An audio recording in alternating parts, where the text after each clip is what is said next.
केहू के प्यार ना मिलल, केहू के यार ना मिलल, केहू के दुनिया उजर गइल, केहू के बगिया बा खिलल, केहू के जिंदगी में कबो बहार ना मिलल, केहू गैर केहू के संभर गइल। देखते देखते कहानी बदल गइल, तोहर राजा बदल गइल, हमर रानी बदल गइल।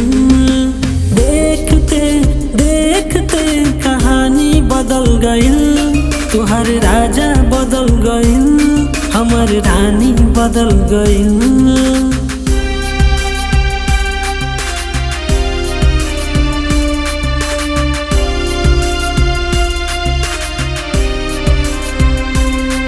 ना दर्द दिल के खत्म भइल, हर बात ओरिया जे कम भइल, केहू लेके रोवे ना, केहू के मिले ना छेना,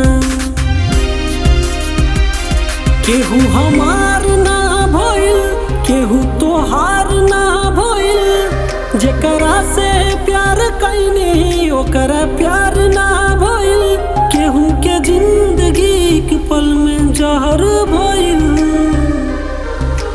देखते देखते कहानी बदल गइल, तोहर राजा बदल गइल, हमर रानी बदल गइल। देखते देखते कहानी बदल गइल, तोहर राजा बदल गइल, हमर रानी बदल गइल।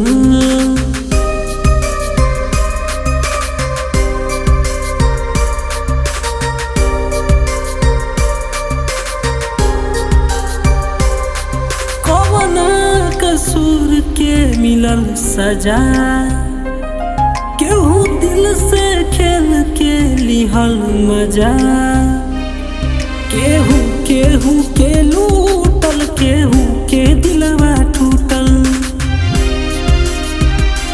केहू हमरा से रूठल, केहू चैन से सूतल, केहू गम दे गइल, दर्द दिलवा में उठल, केहू के सुनसान सारा शहर भइल।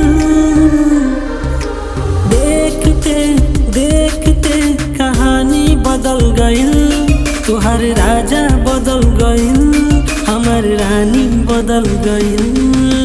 देखते देखते कहानी बदल गइल, तोहर राजा बदल गइल, हमर रानी बदल गइल।